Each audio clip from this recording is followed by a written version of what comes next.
sa ating lahat. Ayan, ito lang yung gabi natin. Malakas ang ulan. Walang kung ano, makakaano tayo sa school. Delikado, no? So, ito po, may collection na po ulit tayo. Ayan, pero kunti pa lang. No? Maya yan hapon, makaka-4-5 tag na po tayo. No? So, iintayin na lang natin. Ulit silang mangitlog. So, tapos na tayo magpakain at magpainom ng mga manok natin sa kabila at saka itong mga bubo natin dito. Tara, silipin natin sila dito. Ngayon, lakas na ng ulan. Lakas mo. Oriental sweater natin. Maayos naman sila rito. Itong silungan po nila talaga. Kaya kainan nila. No? Yan yung mga inuminan nila. Hindi pa natin napalit. No? Kaya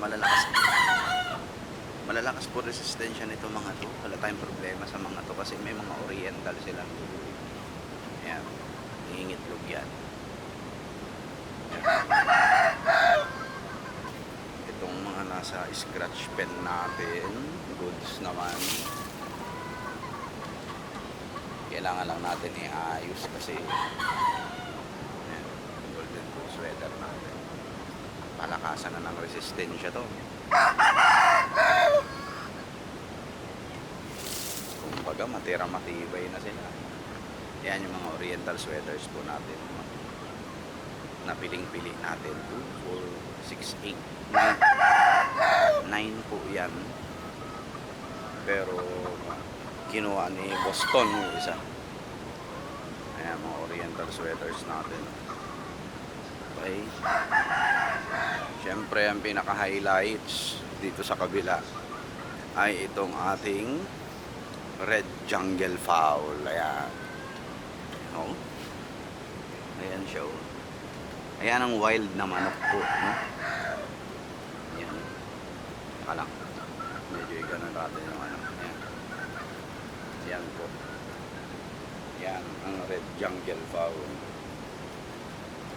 So marami pong iba't ibang uri na species ng wild chicken, no? Pero ito po ay yung tinatawag natin yung red jungle fowl or makikita lang po, no? Itong species na to sa Southeast Asia, no? Southeast Asia. At yan, no? Marami silang uri. Yan.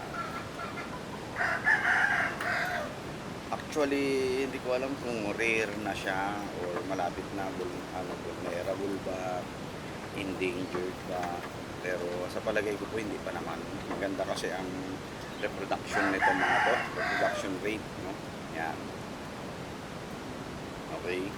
So, binahagi po sa atin ng ating school head, si Sir Dick Ragini. Salamat, sir. Lagaan natin to. At ano bang plan ko rito kung bakit ko tinanggap, no? Sa totoo lang, hindi ako basta-basta tumatanggap ng mga manok dito, no? Okay? Hindi po talaga. Kahit na ipamigay pa yan ng mga hybrid na manok, no?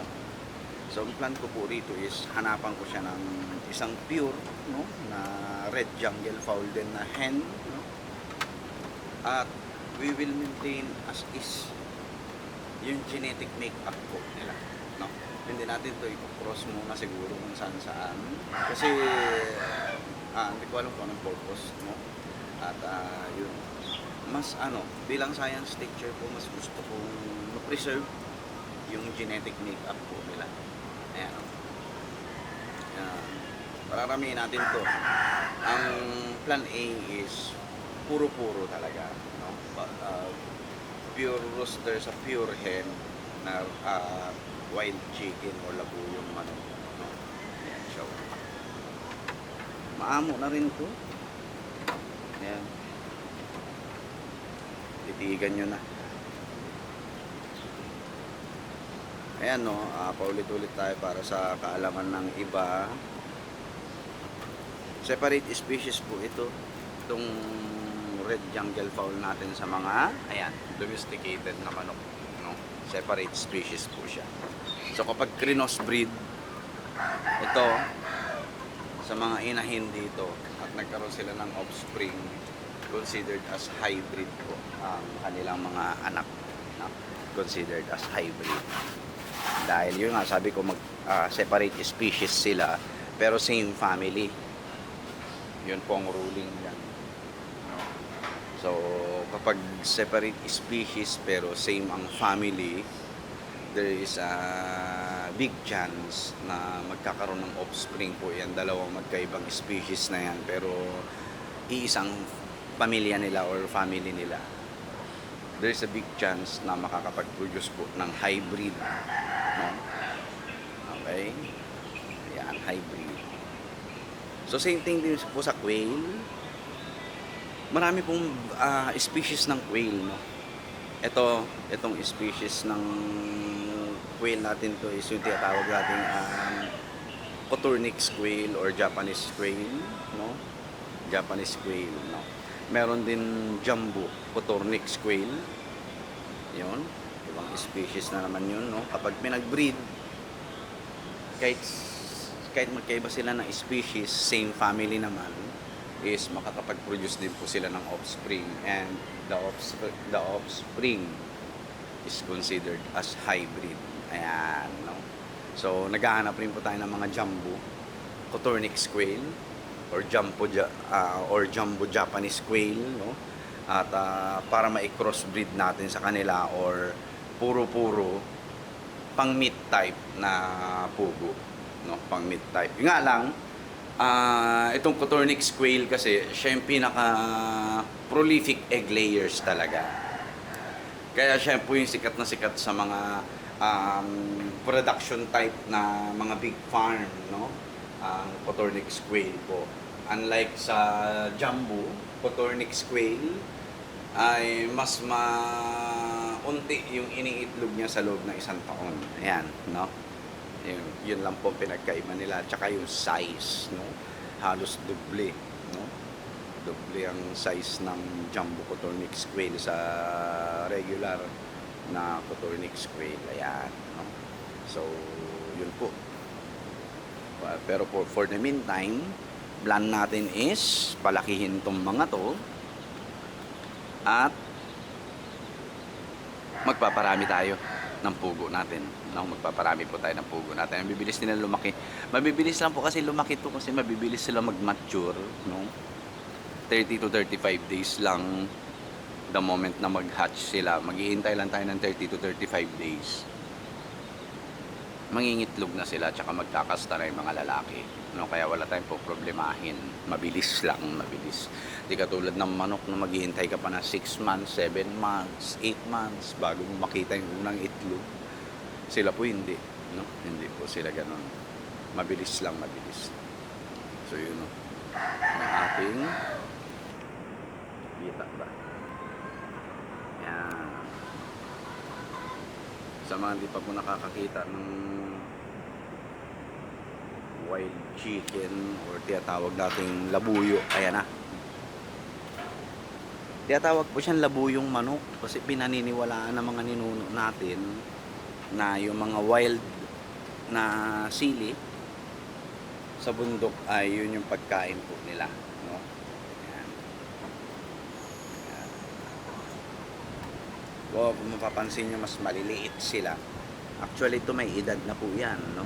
May edad na yan. Pero yung katawan niya is ganyan, no? Dark wine red yung kulay.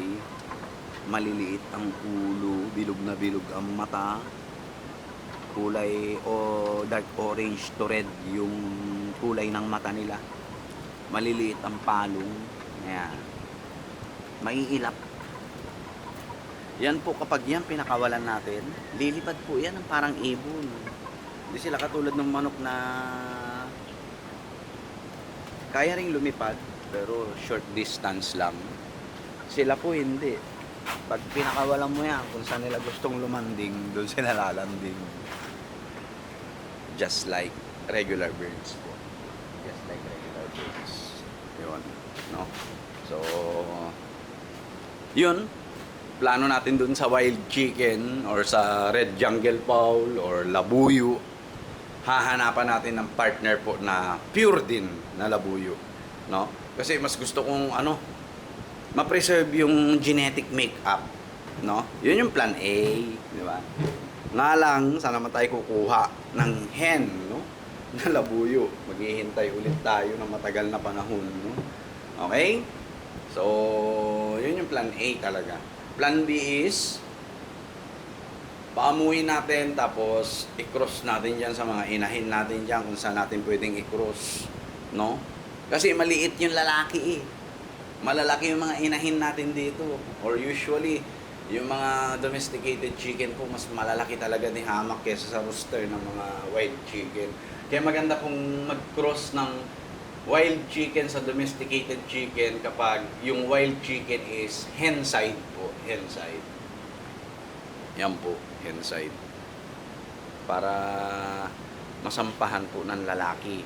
Pero kapag rooster po natin is yung wild chicken, tas ganyang kalalaki yung mga inahin, mahihirapan po siyang sumampa. May chance naman na makapag-produce ng hybrid offspring, pero yung maliliit. Kasi ang rooster ang sumasampa. Hindi naman yung inahin ang sumasampa. Kaya ang kailangan na mas malaki is yung rooster kesa sa hen, no? Yan. Alright? So, yun po yung mga basic tips, no, sa breeding ng manok, no? At yun, pero yung plan B natin na yun na crossbreed ay highly discouraged po, no? Mas magandang mahanapan natin sila ng pure na labuyo rin na inahin, tapos pararami natin, and then every now and then magpapakawala tayo, no, ng mga wild chicken po sa wild, no, sa mga bundok. Yan yung mga future nakikita kung pwede nating gawin para sa nature eh, no? Either magpapakawala tayo ng 3 pares, 4 na pares, no, ng wild chicken po sa bundok, no. Actually, pag pinuro-puro po natin yan, hindi basta-basta mawawala yung pagiging wild instinct po nila. Kasi yung genetic makeup nila is pure na red jungle fowl.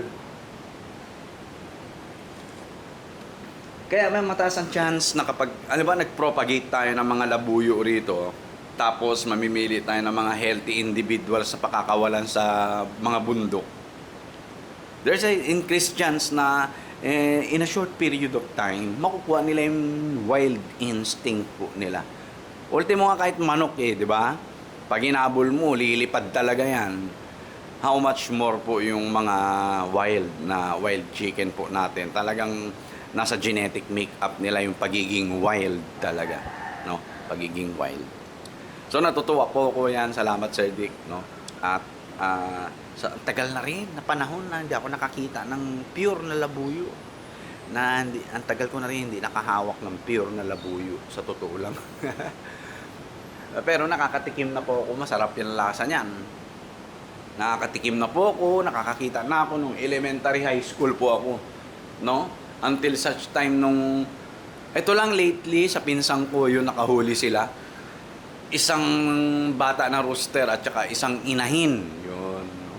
Nga lang, hindi na mapapahiram sa atin ng pinsan natin yung inahin nila kung ano doon pa. Baka nakatay na rin, no? So, yun. Ayan, nag-start po ulit tayong mangolekta ng itlog. Hindi ko alam kung makakapunta tayo ng school kasi red, tayo eh. Ang Zambales po, red rainfall warning. Iniisip ko pag pumunta doon, halimbawa yan, walang ulan. Pagpunta natin doon, tapos may matibag na puno doon sa dadaanan natin pauwi. Stranded tayo doon. Pero chat ko po yung mga kasamahan ko kasi I'm not after with service credits din. So, anytime, anywhere. Strike anywhere tayo, no? Kaya anong oras pa yan, no? Kaya chinachat ko ulit yung kasamahan ko kung papasok po ba siya o hindi. Alright. So, yun lang po. God bless po sa ating lahat. So, wala tayong reservation ng itlog ng pugo. Yan. Pero, yung isang kasamahan ko po nagchat na sa akin na kung meron pa daw ba ako. Syempre meron pa tayo. Ayan oh, ang dami. Newly harvest, boy. Ayan oh. Lalaki, no? So, ayan, mag-iipon muna tayo ng itlog ng pugo bago natin ibenta. Alright, so yun lang po. God bless po sa ating lahat. Peace.